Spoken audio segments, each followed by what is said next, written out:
So what I'd like to talk about now is the 6 ways to grow your business.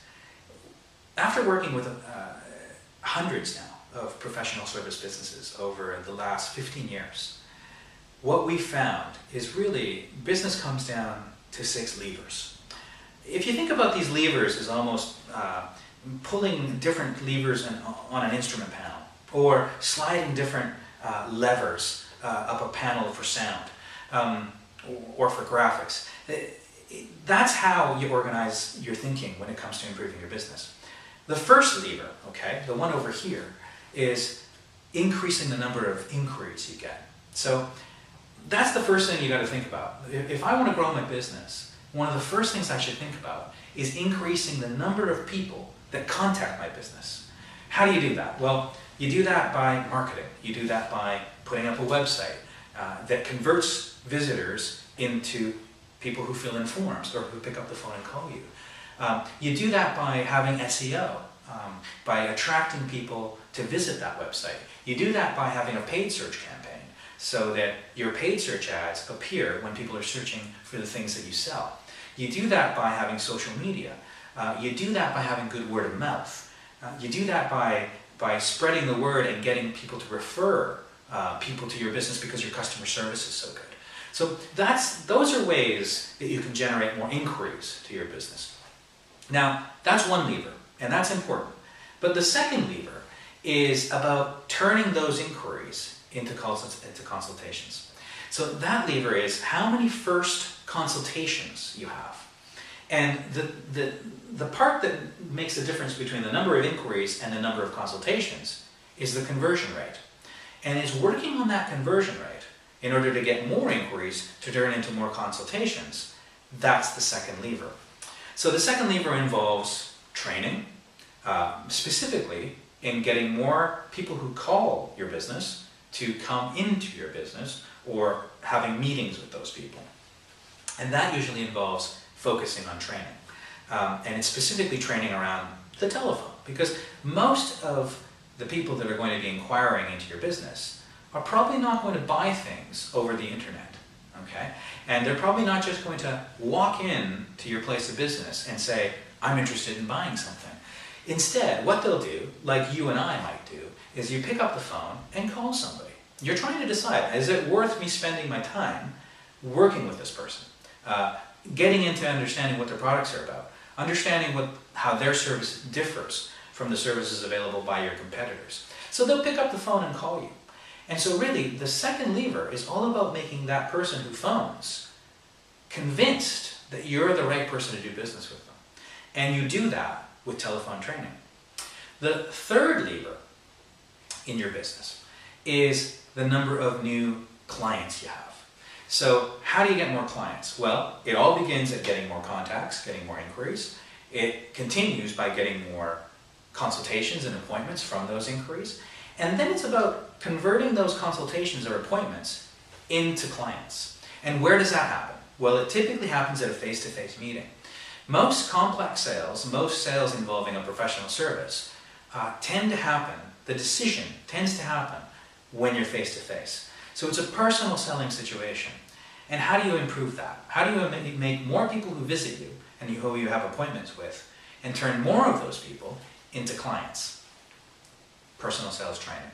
So you need to focus on how do you conduct an appropriate appointment? How do you conduct a consultation so that you can turn somebody who's moderately interested, walks into your office, into somebody who's willing to take out the credit card and pay you money for your service? And that revolves around training. That revolves around understanding how to work with people's influence buttons, to understand what they want, to understand the reasons why they might not do what it is that you're trying to get them to do, and to overcome those reasons with the benefits of your product. And that really comes from training. The fourth lever is the number of times you sell that same person. So it's all good having a client who buys from you once, but the best business is going to come from the client that buys again and again and again and again. If you can get one client to buy 2 times, you've essentially got 2 clients. So it's much, much easier to get an existing client who likes what you do, who trusts what you do, and who already has demonstrated to themselves that what you do is good for them, to buy twice, to buy 3 times, to buy 4 times. How do you do that? Well, again, that's through personal sales training. Because once you have somebody involved in an account basis, they're a client of yours, it doesn't stop there. You can visit with that person again and again and again and continuously identify what their needs are in order to offer them more and more products. The 5th lever is price. So if I sell one thing for £100, well, that gets me £100, pretty easy math there. But if I sell that same thing for £200, that's effectively like selling 2 things at £100. Again, really easy math. But the big difference is it's a lot harder to sell that one thing for £200 than it is to sell it for £100. How do you do that? Well, you do it with proper training. Again, if you train somebody on how to sell value, how to really identify that this thing that you're offering, this service that you're offering is so important to this prospect that it shouldn't even matter how much they pay. As long as the value exceeds the cost, then you can charge what you want. Now, obviously you don't want to abuse your clients, but certainly you're probably leaving a lot of money on the table because you're not charging what you're worth. And I find that one of the biggest things or the easiest things that people will do when they're trying to get more sales is they reduce the price. Reduce the price, then more people will buy it. There goes the theory. But what they really should be doing is putting a bit more effort into selling those people on value, really understanding what the benefits are of their product, and converting more people to pay more for the product that you're selling. You don't have to sell as much that way, and you still actually generate more profits. The 6th lever is your margin.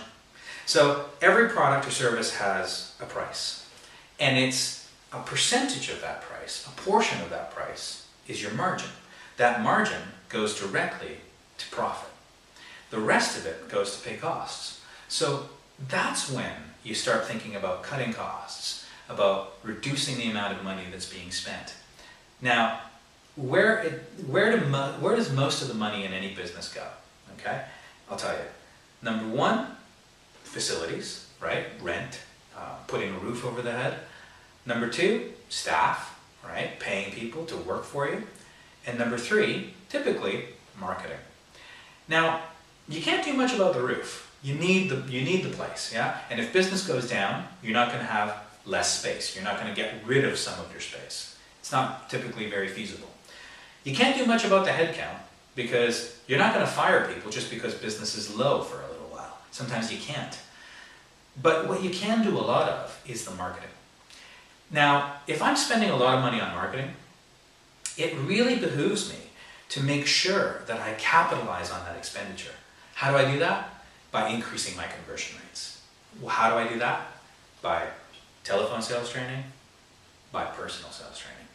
The more you invest in telephone sales training and personal sales training, the more money you're going to recover as a return on investment from your marketing costs. And that is a great way to increase your margin. Spending less on marketing is the name of the game. It's one of the few things that you can control, but it's most definitely a major benefit to your bottom line, your profit, which I would assume is the main reason you got into business in the first place. In order for you to be able to extract a profit from your business activities that can essentially pay for all the reasons why you want to be in business in the first place. So those are the 6 ways to grow your business. It sounds kind of simple, but really, after 15 years of working with over 100 businesses, we've found that these 6 ways tend to work over and over